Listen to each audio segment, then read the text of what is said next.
Tonight on Gloomstation, I'll be sharing with you 3 supernatural experiences of my own. From a board game causing horrific nightmares, to a haunted room and visions of the future, it's easy to understand why I developed such an interest in all things creepy and dark. So dim the lights, find somewhere safe, and listen.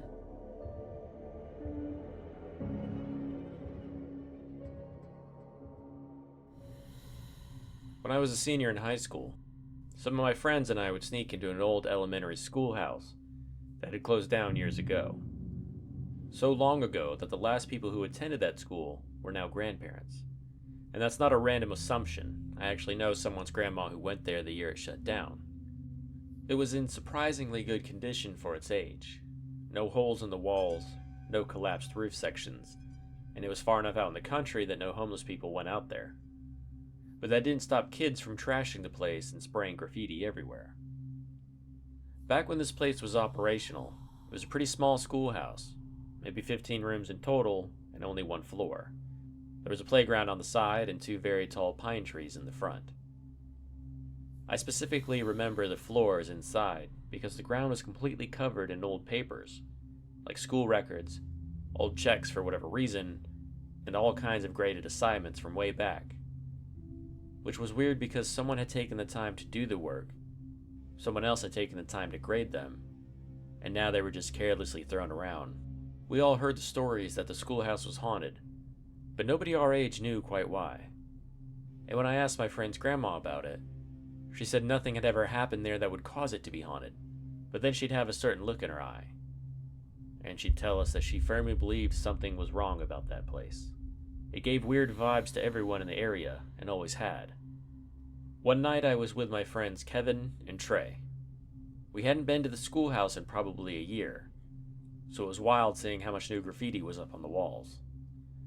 We kept our lights low so they couldn't be seen from the road, and we spent a lot of time checking around corners because we were always afraid we would come across someone, even though nothing like that had ever happened before. That night the 3 of us went into the small lunchroom area, and we were just sitting on stacked up tables talking about random stuff when Kevin started coughing. It was enough that Trey and I had to ask him if he was alright, which he said he was fine, but the smell of smoke was starting to get to him. It was a strange thing for him to say because none of us smoked, and nothing about that place smelled like smoke. We shrugged it off until he started coughing really bad once more, and he couldn't understand why we didn't smell the smoke also. He said it was so thick that it was becoming hard to breathe. This time he didn't stop coughing, and he couldn't seem to catch his breath, so we just got off the tables and went outside. As soon as we had left the building, he started to suck in fresh air, and the coughing finally stopped. He couldn't understand why we weren't coughing too, but we suggested maybe he had just gotten some dust in his lungs. Either way, it was late now, so we got in the car and left. Barely a quarter mile down the road, Kevin, who was in the front passenger seat, freaks out and starts smacking at his leg frantically. Then he spun around in his chair and looked out the back window, with a face full of shock. I was in the back seat, so I looked back too, but I didn't see anything. When I turned back around, Kevin had a crazy, confused look on his face. He told Trey to pull over. By now, we were pretty worried about Kevin and the way he was acting. When the car was stopped, he used his phone light to check his pant leg. Then he took deep breaths until he was calmed down. Finally, when he composed himself, he told us what was going on. He said that the entire time we were in the schoolhouse, he kept smelling smoke, and it was only getting worse until we left. Then in the car, he said he felt his pant leg was literally on fire. He said he saw embers and could feel the heat, which is why he started smacking at the fire that only he could see. Then he noticed flames in the rearview mirror, and it looked like the entire building was on fire, including one of the big trees in front. But when he turned around, it was all normal. After telling us this, we just sat outside the car and talked about how crazy it sounded, and we made up ideas on what could have made him hallucinate everything. But he didn't smell smoke or see fire again. He seemed completely normal after that. We dropped him off at his house, then Trey dropped me off at mine. Everything seemed okay the next couple of days. Kevin didn't have any more hallucinations or weird smells, and we just laughed it off as some kind of fear-induced reaction. But 7 days after we went to that school, it burned down, and along with it one of the trees in the front, just like Kevin had seen. Not only that, but according to the local news, the person that started the fire was caught that night fleeing the scene when a car drove by and saw them limping away. They were picked up by the police and treated at the hospital for third-degree burns on one leg. It was later reported that during their confession they said it had to go. Someone had to do something. But no further details were ever shared with the public. For whatever reason, that place knew what was going to happen to it, and it had shown our friend. As far as I know, he hasn't experienced anything like that before or since, which kind of makes me wonder what the point was. Why would it show him something so vague, and why just him when we were all there? Unfortunately, we'll never get the answers to these questions.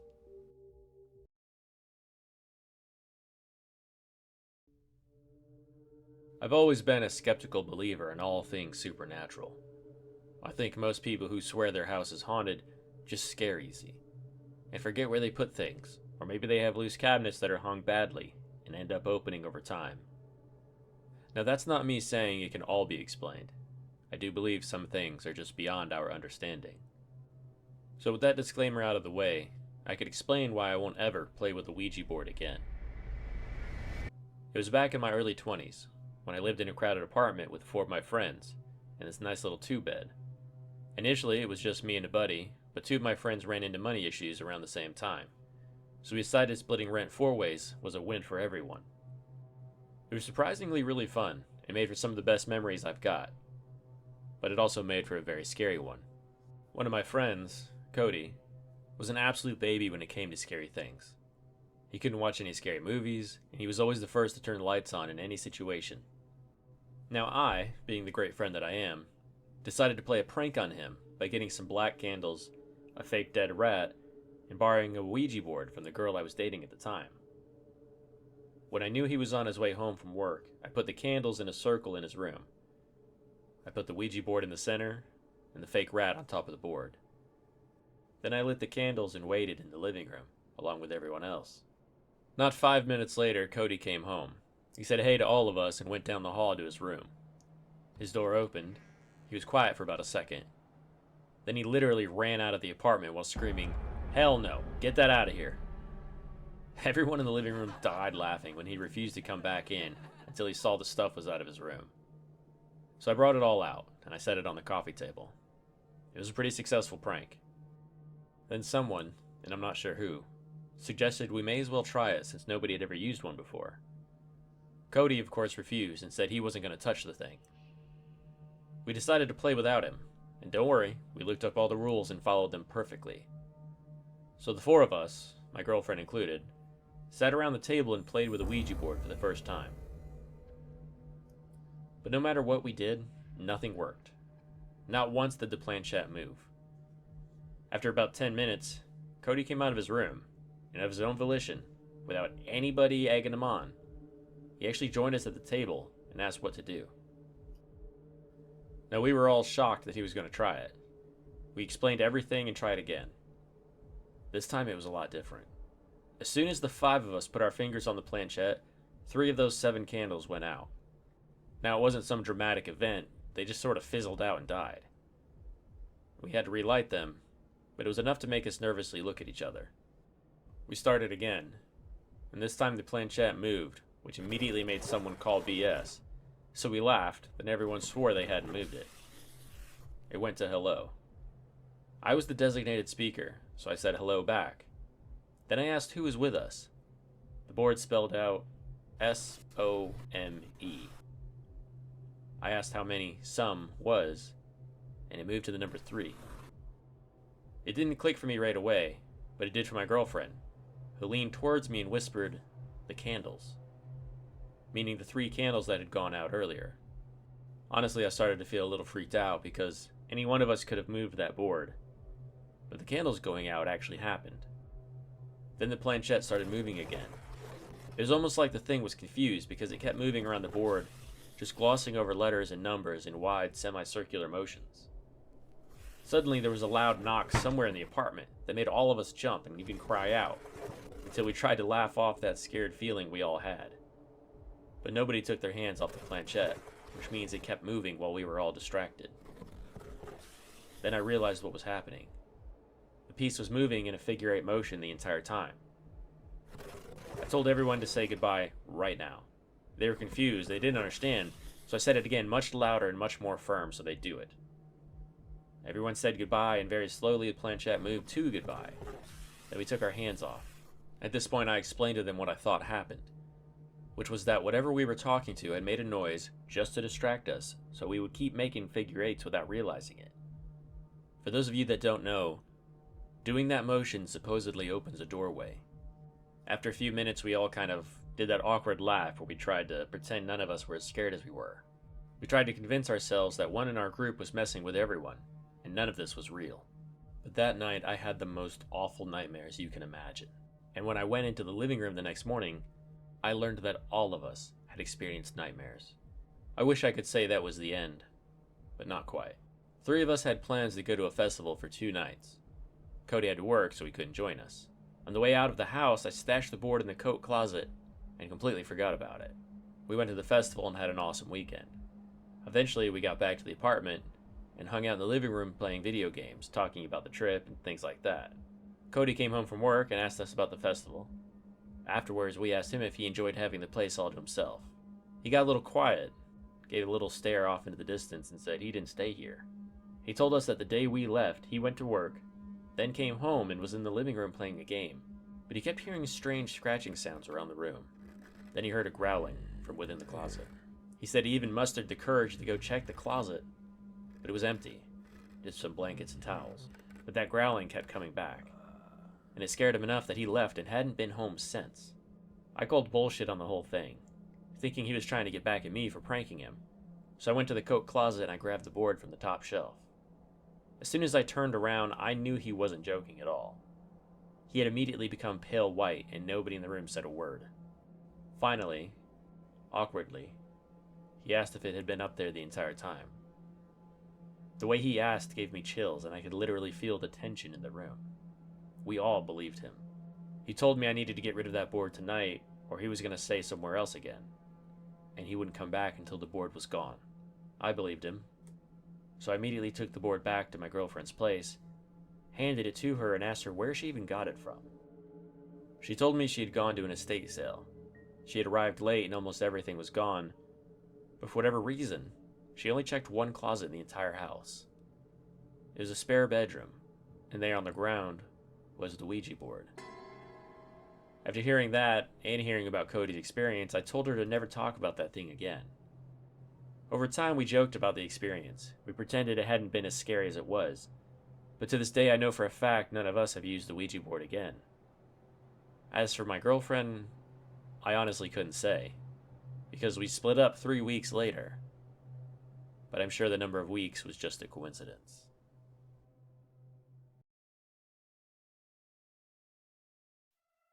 This happened about 4 years after the Ouija board experience, and it's my belief that these are not connected in any way, shape, or form. I finished college and moved back to my hometown, into an apartment with just one friend. He worked the overnight shift at a factory, and I worked at the local news station, which is what my degree was for. I worked every weekday from noon to 10, which covered the midday show and the live news at 9. I actually enjoyed working as a director and camera operator, but ultimately I hated the news industry as a whole. It was almost always bad news, and it never felt right wishing for something horrible to happen just so we would have some real news to share. Anyways, I was young and spry, so I would get off work and go to the bar and still be able to sleep in and do errands. This went on for a while, and I had a great routine of work, fitness, and partying. The hours were great for a single guy fresh out of college. What wasn't great was the overwhelming and sometimes crippling anxiety that sprang up seemingly out of nowhere. It got progressively worse over the course of about 4 weeks, to the point where I would only leave the house for food or work. My sleep was terrible. I'd lay in bed for hours, and no amount of melatonin, Z-Quil, NyQuil, or the combination would help me. I started having nightly panic attacks that began when I would consider the thought of going to bed. It was like the very idea of trying to sleep was becoming a phobia, because I knew that no matter how badly I wanted to fall asleep, it just wouldn't happen until my body and brain gave up, and I passed out. To this day, I can picture everything about that room, because of how much time I spent lying in bed trying to fall asleep. I started having reoccurring nightmares that I was being watched. The dream was that I was in bed, unable to move or speak, and something at the foot of my bed, or standing at the corner, was just watching me lie there helplessly. It was terrifying. Eventually, I learned that it was called sleep paralysis, and the mind can sometimes hallucinate beings in the room while this is happening. Those that know exactly what I'm describing. For those that don't, it feels like you're a prisoner in your own body. You can't even raise a finger. You're just there with your mind awake and your body asleep. This started to happen almost every night, which made my panic and fear leading up to bedtime even worse. But I was good at pretending to be fine, so nobody in my personal or work life knew anything was going on.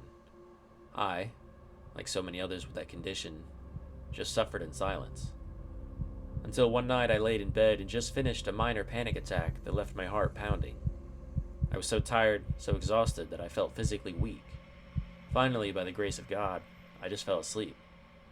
So quickly, though, that it startled me, and I had what's called a micro nap. In the time it took to blink, I fell asleep and woke up. That's when I saw them. 3 black figures in the room with me, each one just a shadow on the wall. Now, my room was literally built for sleep. I had blackout curtains. I taped over every random blinking red light. I had a sound machine and a humidifier. Nothing existed in that room that could distract me from my attempt to sleep, which meant nothing could cast a shadow. Yet there were 3 of them, in the shape of a person. I was horrified. I thought I was having sleep paralysis, so I tried to sit up. My body wasn't locked, and I shot upright, causing the shadows to fade away, unseen. You might think this was a nightmare or hallucination. That's what I thought. That's what I told myself it was. The next night, I fell asleep after about 2 hours of trying, but only for a few minutes. Then I slowly opened my eyes and I could see the shadow people again. I remained perfectly still, choosing to pretend I was asleep to see if they would simply fade away. But this time one of them moved, glided across the wall, across the closet door and around the corner until it was on the wall closest to me, just a few feet away. My heart was pounding in my chest. I wiggled my toes to see if I was having sleep paralysis. I wasn't, which means this wasn't a hallucination, and I was awake, so it wasn't a dream. The shadow was on the wall right beside me, watching me sleep. I was afraid, but I was also angry. I wanted to sleep again. I wanted to not be afraid. So I sat up and shouted at the wall, "Leave me alone!" And the shadow leaned out of the wall. A solid black figure made of pure black mass literally leaned out of the wall and hovered its upper body over my bed. It was eyeless, mouthless, and had no defining features, except pure blackness. Darker than the dark room. But this thing looked at me and it was as surprised as I was, because it shot back into the wall and disappeared. I turned on my phone light, my bedside lamp, and the overhead light. Then I just sat there, wondering if I was going crazy or not. I stayed up all night after that. I got a hotel room the next night. I stayed with a friend the night after that, then my parents the night after that, and finally I slept in my car. Anything to avoid that room. I got a lucky break, and my roommate wanted to break the lease to move back in with his parents to save money. I had been working towards buying a house anyways, so we split the cost to leave early and moved out immediately. The day I moved out of the apartment and into the house I now own, I performed a genuine cleansing ritual for every room, doorway, and window, using smudge sticks and sage. I'd never done anything like this before, but I was desperate. And it worked, because that was several years ago and I haven't seen a shadow person since I left that apartment. I no longer have panic attacks, and I haven't had any real problems sleeping. I don't know about the whole apartment, but I bet you that room was haunted. Or maybe I was haunted while I was there. Either way, my life has been so much better since I got out of that apartment. And if the shadow people are still there, at least I don't see them anymore. If you have true stories of your own that you'd like to be put in a future video, send them to my email listed below. Also, after liking and subscribing, tell me in the comments what your favorite story has been so far. Now that's it for tonight's episode. Stay safe out there.